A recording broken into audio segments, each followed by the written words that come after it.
ఓం అస్మద్గురుభ్యో నమః. శ్రియః కాంతాయ కళ్యాణనిధయేర్నిధయేద్దినాం శ్రీవేంకట నివాసాయ శ్రీనివాసాయ మంగళం. స్వోత్తిష్టమాలికామందగంధమందురజిష్ణవే విష్ణుచిత్తతనూజాయై గోదాయై నిత్యమంగళం. ఓం అస్మద్గురుభ్యో నమః. జై శ్రీమన్నారాయణ. ధనుర్మాసంలో 11వ రోజుకి చేరుకున్నాం. ఈరోజు పాసురాన్ని ఒకసారి శ్రవణం చేద్దాం. నాచియార్ దివ్య తిరువడిగలే శరణం. கத்துக்கரவை கணங்கள் பல கலந்து செத்தார் திலரடிய சென்று செருச்செய்யம் குத்தமண்ணில்லாத கோவலர்த்தம் பொற்கொடியே புத்தரவர்கள் புனவையிலே போதராய் சுத்தத்துத்தோடிமார் எல்லாரும் வந்து நின்முத்தம் ஒன்று மகிழ்வண்ணன் பேர் பாட சித்தாதே பேசாதே செல்வ பெண்டாட்டி நீ எத்து குரங்கும் பொருளேலோரெம்பாவாய். ఆండాళ్ తిరువడిగలే శరణం. ఈ పాసురంలో ఉండేటువంటి గోపబాలిక స్వామే తన దగ్గరికి వచ్చి తీసుకొని వెళ్ళాలి అని పట్టుదల కలిగిన బాలిక. వైకుంఠే ప్రతి సౌమిత్రే పంచవింశతి వార్షికం అంటుంది శాస్త్రం. వైకుంఠ వాసులని అనుగ్రహించడానికి విశేషము వలన పరమపద వాసులు ఎల్లప్పుడూ ఎలా ఉంటారు అంటే 25 సంవత్సరములు నిండిన వారిగా ఉంటూ ఉంటారు పరమపదంలో. కృష్ణుడే వ్రతము చేసి నన్ను పొందవలయను, నేను వ్రతం ఎందుకు చెయ్యాలి అని తనలాడుచు స్వంత ప్రయత్నములు మాని పరమాత్మపై భారం వేసినటువంటి వారు నేటి బాలిక. ఆండాళ్ గోష్ఠి మిగతా గోప బాలికలందరూ కూడా ఈ గోపిక మా అందరికీ గొప్ప సోర్స్గా ముందర ఉండి మాతో పాటు రావాలి అని నేటి బాలికని నిద్ర లేపుతున్నారు ఆండాళమ్మ వారి గోష్ఠి అంతా కూడా. కత్తుకరవై కణంగల్ దూడలు గల ఆవులు, ఆరోగ్యము బలిష్టమైన శ్రేష్టమైన ఆవులు, కణంగల్ పొలకరంద్ మందలుగా చాలా ఉన్నా ఎన్ని ఉన్నాయో లెక్క పెట్టలేక వీలులేనన్ని గోవులున్నాయి. కత్తుకరవై కణంగల్ పొలకరందు, కలరందు పాలు పితికేవారు ఉన్నారు. సంతానముచే పితరులకు గౌరవం, పితరులకు వరము వలనే ఆ యొక్క సంతానం కలుగుతుంది అంటుంది శాస్త్రం. అహం పునర్దైవ కుమారం రూపం అలంకృతంతా ఉత్తమా వ్రజతం నంద్యామి పశ్యన్నపి దర్శనేన భవామి దృష్ట్వా చ పునర్నువేవ. దశరథుడు కైకేయిని అలంకరింపబడి వస్తున్నటువంటి బాలరాముని చూసి యువకుడునైతే అలా ఉంటానేమో అని దశరథుడు భావించాడట. మహోత్సవమిస్యాద్య పుత్రాసన విలోకయాన్ యువమేవ వసుదేవో భూయాత్ విహాయ బాహ్యతాం జరా.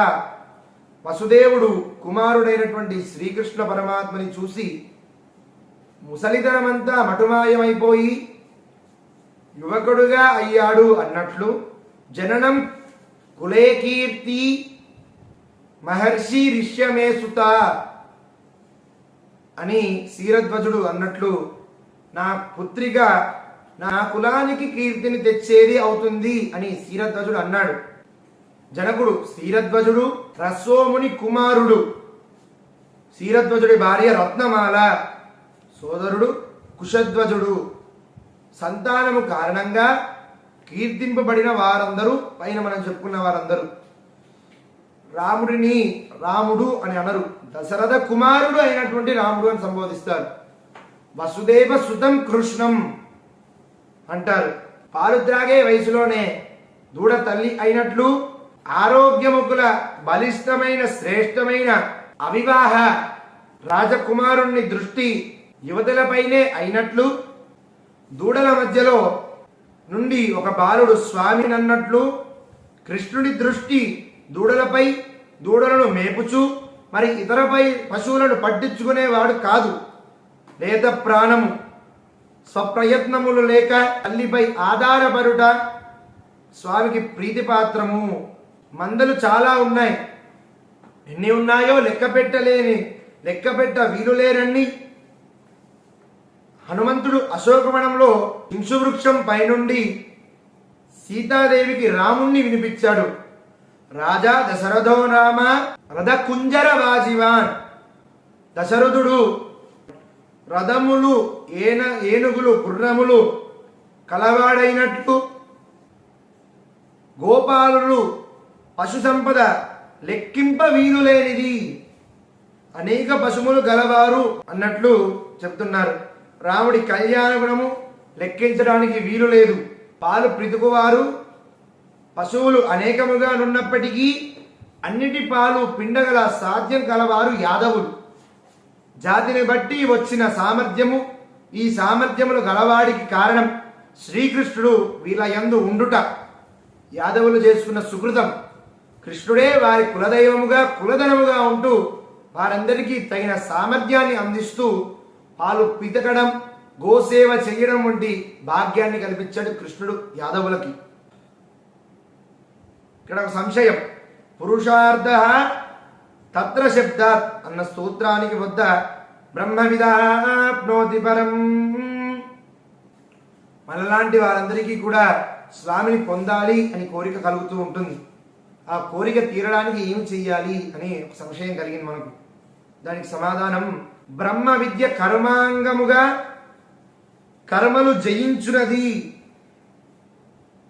కర్మలు చెయ్యుట, ఎప్పుడో చేసుకున్న కర్మలు, పూర్వజన్మలో మనం చేసుకున్నటువంటి కర్మలు ఈరోజు మనకి కర్మని అనుగ్రహించాయి. ఇప్పుడు ఈ చెయ్యాలి, ఈ విధంగా నీవు చెయ్యాలి అని అందించాయి.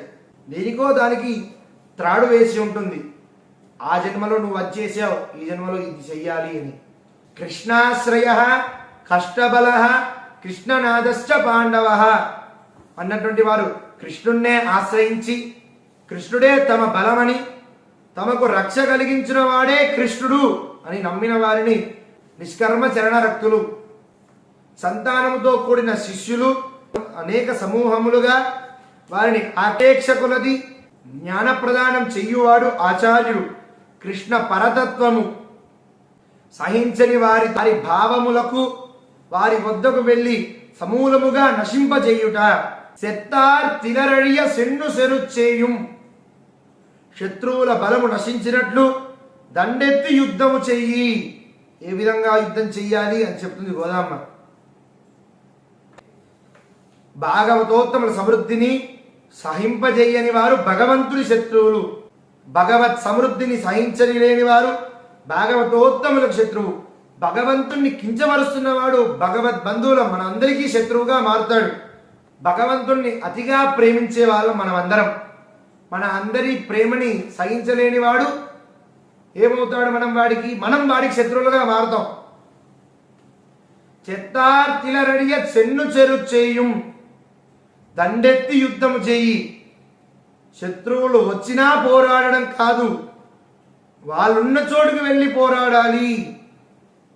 ఎదురు వెళ్ళి ముందు నిలుచొని శత్రు సేనను ఎదుర్కొనుటలో ఆరితేరిన వాడు రాముడి వలె శత్రువులు ఉన్న చోటికి వెళ్ళి వారితో యుద్ధము చేసి బలం నశింపజేయగల సామర్థ్యం, కృష్ణ పరతత్వం సహించని వారి భావములలో వారి వద్దకు వెళ్ళి సమూలముగా నాశనం చేయుట.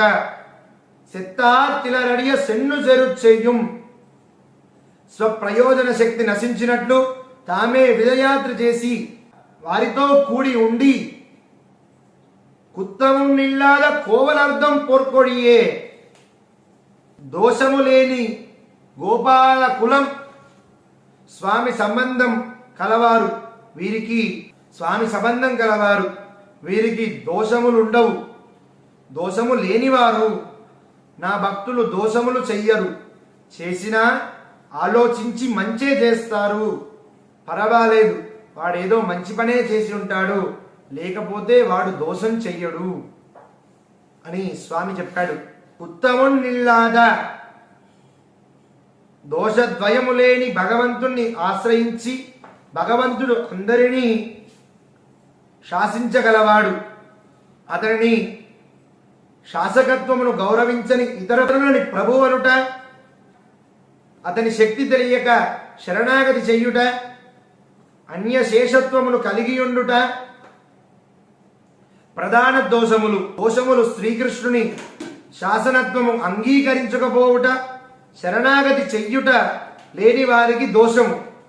స్వామి నువ్వే దైవమయ్యా అని స్వామిని అంటే స్వామిని అన్యదా శరణం నాస్తి, నీవే నాకు శరణం. స్వామిని ఎవరైతే అంటారో వాడిని తప్పగా రక్షిస్తాడు స్వామి. కుత్తమొన్నిల్లాద కోవలర్థం పొరుకొడియే, గోపాల కులము బంగారు తీగలాగా స్వతంత్రము ఏమాత్రము లేని అత్యంత పరతత్వమే రూపం గల ఉత్తమాధికారి పొన్నడియ దర్శనీయులు. గోశాలలో ఉండి గోవులని దర్శిస్తే స్వామి కృష్ణుని దర్శించినట్టే. ఆ గోవుల మధ్యలో నిద్రిస్తూ గోవులకి సేవ చేస్తూ ఉంటాడు శ్రీకృష్ణ పరమాత్మ. ఆ శ్రీకృష్ణ పరమాత్మని సేవించడానికి ఎక్కడికో వెళ్ళి పాటు పడాల్సిన అవసరం లేదు. గోశాల వెళ్ళి గోవులని సందర్శించిన, స్వామి ఆలయానికి వెళ్ళి స్వామిని సందర్శించిన, కృష్ణుణ్ణి సందర్శించినట్టే. నిన్న మనం ఏ విధంగా అయితే తులసిమాల వాసన వస్తుంది కృష్ణుడు నీ దగ్గరే ఉన్నాడు అని విన్నామో, ఈరోజు కూడా గోశాలలో ఉంటే స్వామి గోధూలి పరిమళంలో ఉంటాడట. పుత్తరవరుగల్ పుణమైలే పోదరాయ్, పుట్టలో పాము ఉన్నా కానీ మట్టి అంటించుకోదు పాము. చక్కని దేహ సౌందర్యం కలిగినది పాము. పాము యొక్క అదృష్టం ఏమిటి అంటే స్వామి పాదముద్రలు తన శిరస్సుపై ధరించి ఉండటం. ఈమె సౌందర్యం, ఈ గోపబాలిక సౌందర్యం ఎలా ఉంటుందంటే సజాతీయులైన మోహింపజేయగల సౌందర్యం. వారి ఇంట్లో వాళ్ళైనా సరే తనని చూస్తే మోహించిపోతారట. ఆహా ఎంత అందమో ఈవిడది అని ఆనందముగ్ధురాలైపోతారట అందరూ కూడాను. పొన్మైలే పోదరాయ్, ఆడనెమలి నృత్యం ఆడదు. స్వస్థానంలో ఉన్న నెమలి పింఛము వల కేశ సౌందర్యములు కలది. ఈమె కేశ సౌందర్యము శ్రీకృష్ణుడు మరియు వీరందరినీ కూడా ముగ్ధురాల్ని చేస్తుంది. ఆమె కేశ సౌందర్యం. నెమలి ఉన్న చోట విషజంతువులు ఉండవు. మేఘాలను చూసి నృత్యం చేస్తుంది నెమలి. మనమందరం చూసి మనందరికీ ఆనందాన్ని కలగజేస్తుంది నెమలి నృత్యం. అలానే ఆచార్యుడు ఉన్న చోట వ్యాధి దుర్భిక్షములు ఉండవు. శిష్యులందరికీ కూడా ఆనందాన్ని కలగజేస్తాడు ఆచార్యుడు. పోదరాయ్, తొందరగా రా.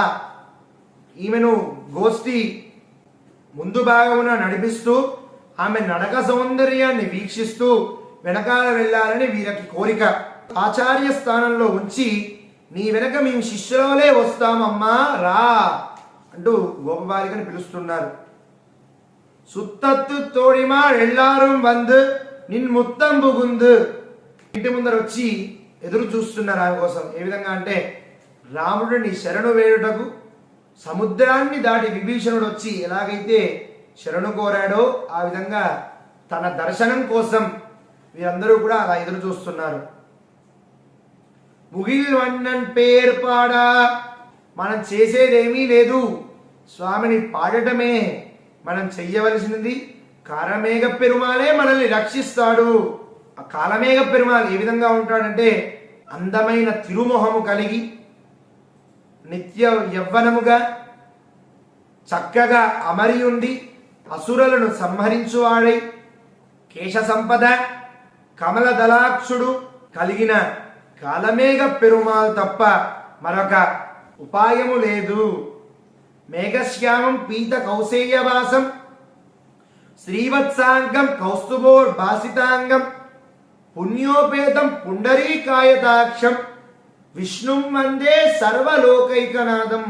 మేఘముల వలె ఆశ్రిత అనాశ్రిత భేదములు లేక అందరిపై సమాన కృపావర్షము కురిపించు స్వామిని పాడుచుండగా మేఘముల వలె జ్ఞానవర్షము కురిపించు ఆచార్యుల వలె నీవు రావలే అని గోదా గోష్ఠి గోపబాలికలు గోదా అమ్మవారందరూ కూడా ఆ గోపబాలికను లేపుతున్నారు. సిత్తాదే పేసాదే, కదలవా లేక పలకవా? నీ సౌందర్యములు నీ వాక్కులు, నీ కన్నులు, నీ చెవులు నిన్ను చూడడం కోసం ఉపవాసించి నిరీక్షించినా తప్పు లేదు. అవ్యక్తిగా ఉండదలిచావా?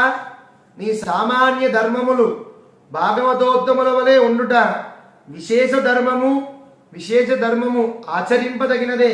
కానీ భాగవతులుగా మేమందరము ఎదురు చూస్తున్నాము. సెల్వపెండాటి సంపన్నురాలగు అమ్మా, శ్రేష్ఠ గుణములు కలిగిన నీవు భగవత్ సంపద, సౌందర్య సంపద, పశు సంపద, కుల సంపద కలిగి ఉన్నావు. కలిగి ఉన్నటువంటి సంపన్నురాలవు నీవు. భాగవత సంపదతోనే నీ వీరికి సార్థకత అనేది ఎలా ఉంటుందో తెలియజేయవలసింది. ఎత్తుకురంగు పొరులేలో, దేని కొరకు నిద్రిస్తున్నావు? నీ నిద్రకు అర్థమేమిటి? నీవు దేని గురించి ఆలోచిస్తున్నావు? ఉద్దేశాత్మకముగా లక్ష్యాలు పెట్టి ఉన్నావు. మా పరిమితములు లెక్క పెట్టి ఉన్నావు. నువ్వు ఒక్కదానివే స్వామిని అనుభవించాలనుకుంటున్నావా? లేదా స్వామి యొక్క ద్వారా నీ ఒక్కదానివే సంతోషపడాలనుకుంటున్నావా? లేక తెలిసిన వారందరం ఉన్నాము, మా అందరినీ కూడా సంతోష పెట్టాలి కదా. నీ దగ్గరికి వచ్చింది ఎందుకు? మేము నీ ఉంటే ఆచార్యులు ముందుగా ఉన్నట్టుగా ఉంటుంది. నీ కేశ సౌందర్యము, నీ నడక సౌందర్యము చూస్తూ నీ వెనక మేమందరం కూడా వస్తాము కదా. తొందరగా వస్తే అందరం కూడా కలిసి వెళ్దాం, స్వామిని చేరుదాం, స్వామిని కీర్తిద్దాం, స్వామిని తరిద్దాం, స్వామినే స్మరిద్దాం. ఇంతసేపు మేము ఉండడం మంచిది కాదు. తొందరగా లేచి ఆలస్యం చెయ్యకు, తొందరగా లేచిరా, ఇది సరి అయిన పద్ధతి కాదు సుమి అంటూ ఈరోజు పాశ్రంలో ఆ గోపికని చాలా అద్భుతముగా మెల్లగా నెమ్మదిగా లేపింది అమ్మ ఈరోజు పాశ్రంలో. ఓం అస్మద్గురుభ్యో నమః. జై శ్రీమన్నారాయణ.